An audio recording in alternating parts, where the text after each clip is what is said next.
रूस यूक्रेन जंग में अब तक एटमी हथियारों का इस्तेमाल नहीं हुआ है, मगर न्यूक्लियर वेपन्स के इस्तेमाल की आशंका लगातार बनी हुई है और उसकी वजह है पुतिन के आक्रामक तेवर। लेकिन इस सब के बीच जानकारी ये कि गल्फ में परमाणु युद्ध की बिसात बिछ गई है। आशंका जताई जा रही है कि किसी भी वक्त खाड़ी में एटमी कोहराम मच सकता है। अरब वर्ल्ड न्यूक्लियर वेपन के हमले से तबाह हो सकता है। लेकिन क्यों? तो इसकी वजह है इजराइल को लेकर हुआ एक सनसनीखेज खुलासा, जिसके बाद ग्लोबल विनाश की फाइल ओपन हो चुकी है। आखिर कैसे? देखिए सुपर एक्सक्लूसिव रिपोर्ट में।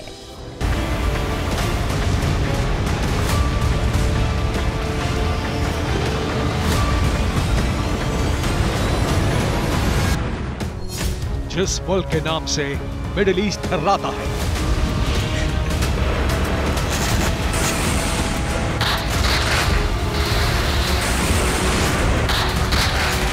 जिसके आक्रामक तेवरों से मुस्लिम वर्ल्ड में कोहराम मच जाता है,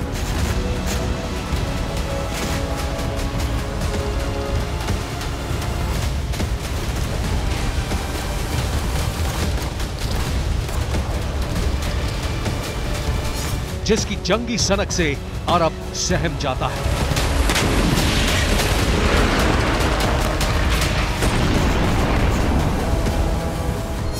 उसी इजराइल ने पहली बार यह कबूल किया है कि उसके जंगी खाने में विनाशक हथियारों की भारी खेप मौजूद है।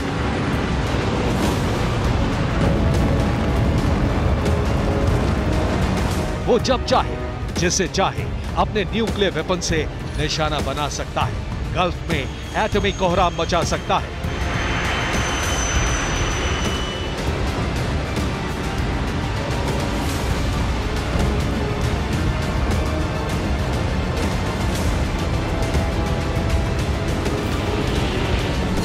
वैसे तो आधिकारिक तौर पर या फिर दस्तावेजों में दुनिया के 9 देशों के पास एटमी हथियार होने का दावा किया जाता है। इस फहरिस्त में इजराइल भी शामिल है, मगर हैरानी इस बात की है कि इजराइल ने कभी पब्लिक प्लेटफॉर्म पर यह कबूल नहीं किया कि उसके पास परमाणु हथियार है, और न ही इससे इनकार भी किया।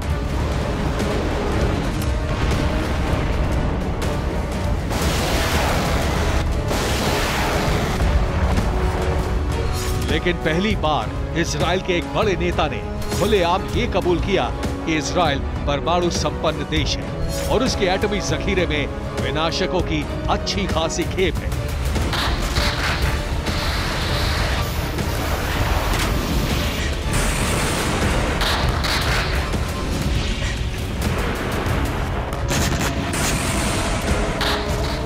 जानते हैं ये दावा किसने किया? इजराइल के पूर्व पीएम एहूद बराक ने।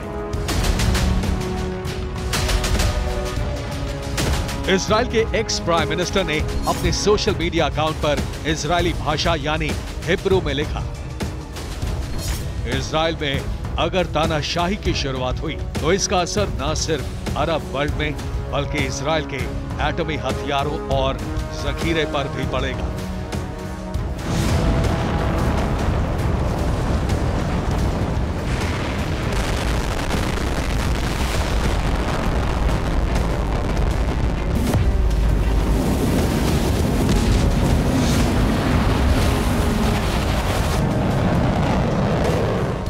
दरअसल इजराइल के पूर्व पीएम मौजूदा प्रधानमंत्री बेंजामिन नेतन्याहू के जुडिशियल रिफॉर्म्स और नागरिकों की तरफ से किए जा रहे विरोध के बारे में लिख रहे थे।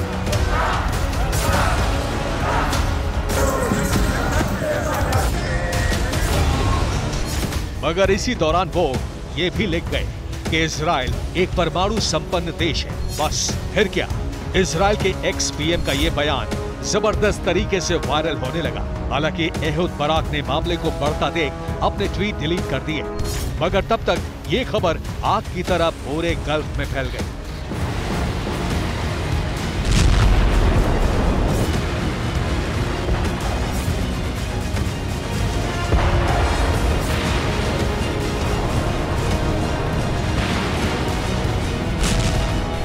इजराइल के पूर्व पीएम ने गलती से ही सही, मगर ऐसा खुलासा किया जिसके बाद आशंकाओं और कयासों का बाजार गर्म हो गया। तमाम तरह के सवाल खड़े हो रहे हैं। वो ये कि इजराइल के कबूलनामे के बाद गल्फ में एटमी घमासान होगा। इजराइल की परमाणु ताकत खाड़ी के विनाश की वजह बनेगी। इजराइल अपने न्यूक्लियर विनाशकों का इस्तेमाल ईरान के खिलाफ करेगा। इजराइल को एटमी वेपन्स की खेप अमेरिका ने सप्लाई की।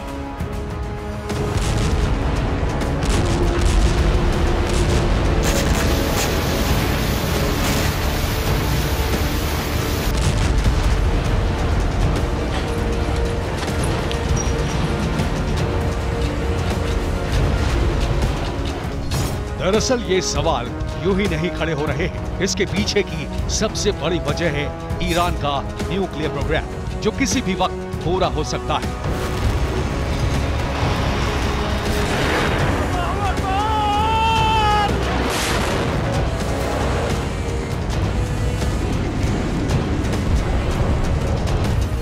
इसकी वजह है पुतिन जिनपिंग का ईरान के साथ खड़े होना, ईरान को परमाणु संपन्न देश बनाने के लिए उसकी मदद करना।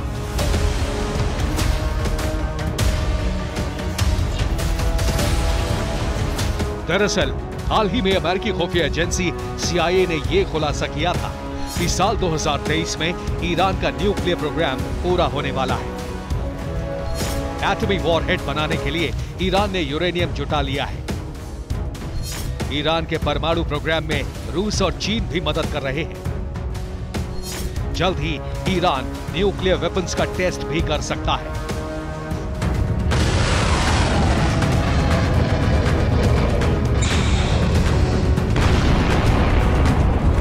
असल में ईरान परमाणु बमों को क्यों बना रहा है, ये शायद बताने की जरूरत नहीं, क्योंकि हर कोई ये बखूबी जानता है कि खाड़ी में अमेरिका के पांव उखाड़ने के लिए, उसे तबाह करने के लिए ईरान बम ऑफ यूरेनियम तैयार कर रहा है।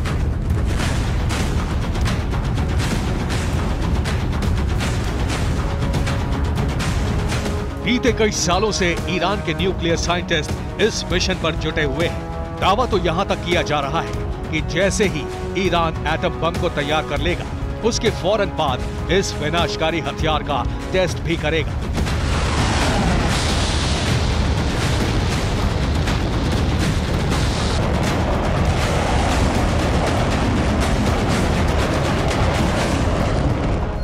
न्यूक्लियर टेस्ट से जुड़ी सारी तैयारियां ईरान में करीब करीब पूरी हो चुकी हैं। परमाणु विस्फोट कहां होगा, कब होगा, कैसे होगा, सब कुछ ईरान के प्रेसिडेंट इब्राहिम रईसी ने पहले से ही फाइनल कर दिया है। इंतजार है तो बस पहले न्यूक्लियर वॉरहेड के तैयार होने का।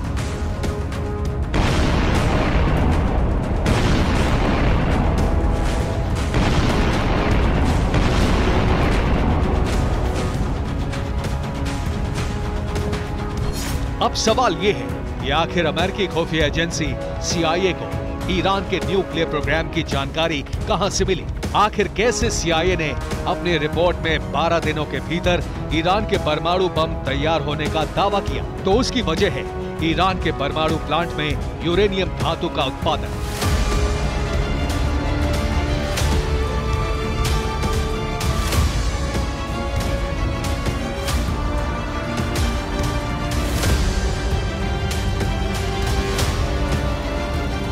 दरअसल IAEA यानी इंटरनेशनल एटॉमिक एनर्जी एजेंसी ने अपनी रिपोर्ट में बताया है, ईरान लगातार इस्फहान संयंत्र में यूरेनियम का उत्पादन कर रहा है और जिस यूरेनियम धातु को तैयार किया गया है, उसका इस्तेमाल परमाणु बम बनाने के लिए किया जा सकता है।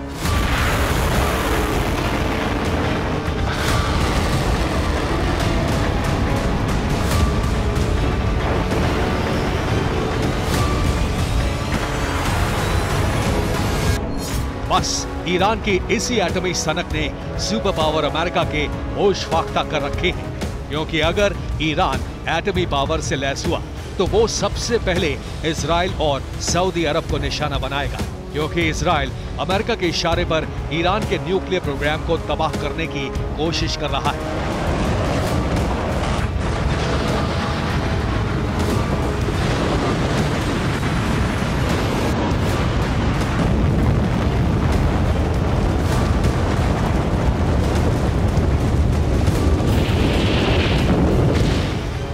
वहीं सऊदी अरब से तेल को लेकर ईरान की अदावत जारी है और ये दोनों मुल्क अमेरिका के करीबी हैं। ऐसे में आशंका जताई जा रही है कि अमेरिका ने ईरान के परमाणु प्रोग्राम को पूरा होने से पहले ही इजराइल को एटमी हथियार से लैस किया है, ताकि ईरान की किसी भी हिमाकत का माकूल जवाब दिया जा सके।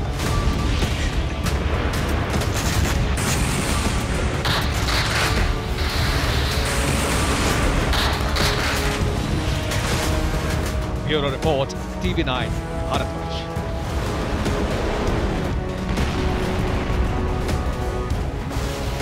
अगर इजराइल को अमेरिका ने एटमी हथियार दिए हैं तो यकीनन सऊदी अरब भी अमेरिका से न्यूक्लियर वेपन्स की मांग करेगा, क्योंकि इजराइल की तरह सऊदी अरब को भी ईरान से खतरा है, जिसका मतलब ये है कि अरब में एटमी हथियारों की रेस शुरू हो जाएगी, जो आने वाले वक्त में दुनिया के लिए महा खतरे का संकेत है, क्योंकि मौजूदा वक्त में दुनिया के सिर्फ 9 देशों के पास ही परमाणु हथियार है। वहीं कुछ मुल्क चोरी छिपे न्यूक्लियर वेपन्स की खेप बढ़ा रहे हैं, अपने एटमी जखीरे को लगातार अपग्रेड कर रहे हैं। ऐसे में अगर मौजूदा दौर में न्यूक्लियर वॉर हुई तो यकीन मानिए बेहद भीषण और भयानक होगी। कैसे, देखिए इस रिपोर्ट में। मिडिल ईस्ट दशकों से एक ऐसा बैटल ग्राउंड बना हुआ है जहां बेहिसाब बम गोला बारूद बरसा है। शहर के शहर खंडहर में तब्दील हो चुके हैं। हजारों की तादाद में लोग मारे जा चुके हैं। मगर ईरान और इजराइल की एटमी सनक अरब वर्ल्ड की द एंड का संकेत दे रही है, क्योंकि अगर इजराइल ईरान में आर पार की जंग हुई, वो भी एटम बम वाली, तो यकीन मानिए जंग के सबसे विनाशकारी हथियार के चलते ही भीषण नरसंहार होगा।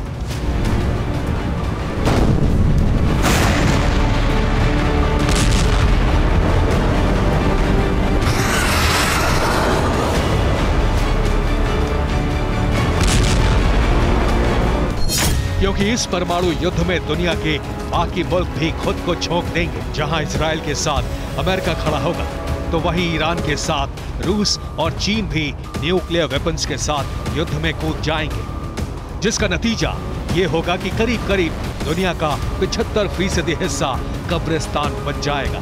इंसानियत पर खतरा मंडराने लगेगा। जानते हैं क्यों? दरअसल मौजूदा वक्त में दुनिया के तमाम मुल्कों के पास 13,000 से ज्यादा एटम बम है। जी हां, न्यूक्लियर वेपन्स पर नजर रखने वाली एजेंसी सिप्री के मुताबिक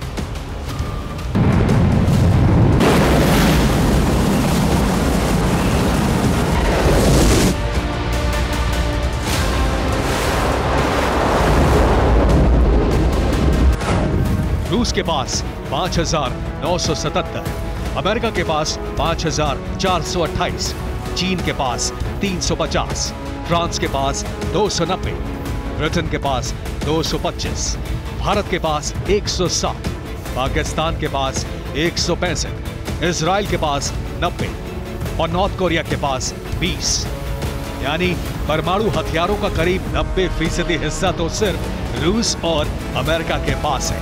इसके अलावा कई ऐसे भी मुल्क हैं जिनके पास इक्का दुक्का परमाणु बम या फिर एटमी हथियार है, लेकिन इसकी जानकारी सिप्री के पास नहीं है। यानी पूरी दुनिया में इस वक्त करीब 13,000 एटम बम अलग अलग कोने में एक्टिव हैं, जो किसी भी वक्त फट सकते हैं। बस जरूरत है तो सिर्फ एक चिंगारी की।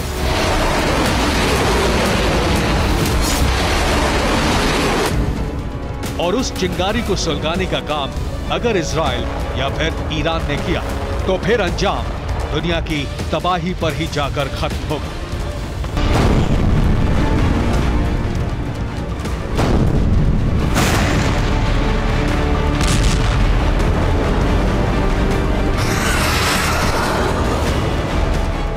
क्योंकि परमाणु बम का इस्तेमाल सबसे पहले अमेरिका ने जापान पर किया था। 15 किलोटन वजनी उस एटम बम ने बेतहाशा तबाही मचाई थी। पलक झपकते ही लाखों लोग मौत की गर्त में समा गए थे। मसलन 78 साल पहले दुनिया का पहला एटम बम इस्तेमाल हुआ। 6 अगस्त 1945 को जापान के हिरोशिमा पर पहला बम गिरा। यूएस ने 15 किलोटन का एटम बम विमान के जरिए गिराया। हिरोशिमा में करीब 1,25,000 लोगों की मौत हो गई। जापान के नागासाकी शहर पर दूसरा एटम बम दागा गया। नागासाकी पर गिरा एटम बम हिरोशिमा से भी ताकतवर था। धमाके में करीब 80,000 लोगों की मौत नागासाकी में हुई। जापान में जो बम इस्तेमाल हुआ था वो एटम बम था, लेकिन आज जो न्यूक्लियर बम हैं उनकी ताकत का अंदाजा भी नहीं लगाया जा सकता। ऐसे में अगर 13,000 एटम बम फटे तो आप इसका अंदाजा लगाइए कि तबाही का मंजर कैसा होगा, क्योंकि जब भी कोई न्यूक्लियर बम फटता है तो 10 लाख डिग्री सेल्सियस से भी ज्यादा की हीट जनरेट होती है, जो कई किलोमीटर में आने वाली चीजों को खाक कर देती है। धमाके में ऐसा प्रेशर क्रिएट होता है कि बड़ी बड़ी इमारतें ध्वस्त हो जाती हैं। न्यूक्लियर बम जब धरती पर गिरता है तो धमाके के साथ धुएं का गुबार उठता है, जो मशरूम की तरह दिखता है, इसलिए इसे मशरूम क्लाउड कहते हैं। जब यह गुबार फैलता है तब सैकड़ों किलोमीटर तक इसका घातक असर होता है। इसकी ऊंचाई एवरेस्ट की चोटी के बराबर भी हो सकती है। अगर ऐसे ही 100 बम गिरा दिए जाएं, तो पूरा एशिया काले धुएं के आगोश में समा जाएगा। सूरज की रोशनी ठीक से धरती पर नहीं पहुंचेगी। धरती की आधी ओजोन लेयर खत्म हो जाएगी। ओजोन लेयर खत्म होने से गंभीर बीमारियों का खतरा पैदा होगा। मॉनसून का सिस्टम बिगड़ने से खेती तबाह हो जाएगी। जिंदा बचे लोगों के भूखे मरने की नौबत आ जाएगी। ये तबाही तब मचेगी जब न्यूक्लियर बम को जमीन पर गिराया जाएगा। अगर एयर ब्लास्ट हुआ तो मंजर और भी भयानक होगा। यानी अगर बम को हवा में फोड़ दिया गया तो तबाही और इलाका दोनों का दायरा बड़ा हो जाएगा। एयर ब्लास्ट का मतलब है हवा में ब्लास्ट होना। एयर ब्लास्ट वातावरण में हाई प्रेशर बनाता है। थर्मल रेडिएशन एयर ब्लास्ट में ज्यादा होता है। थर्मल रेडिएशन का असर 48 किलोमीटर के दायरे में होगा। 100 किलोमीटर के दायरे में भारी तबाही मचेगी। एयर ब्लास्ट के बाद बेहद तेज हवाएं चलती हैं। एयर प्रेशर से बड़ी बड़ी इमारतें ध्वस्त हो जाती हैं। मतलब साफ है कि परमाणु युद्ध के बाद जिस तरह की तबाही होगी वो रूह कपा देगी। सब कुछ तहस नहस हो जाएगा। आधी दुनिया से मानव जाति का नामो निशान मिट जाएगा। यानी खतरा सिर्फ अरब वर्ल्ड में नहीं बल्कि आधी से ज्यादा दुनिया पर मंडराने लगेगा। Bureau report, TV9 Bharatvarsh.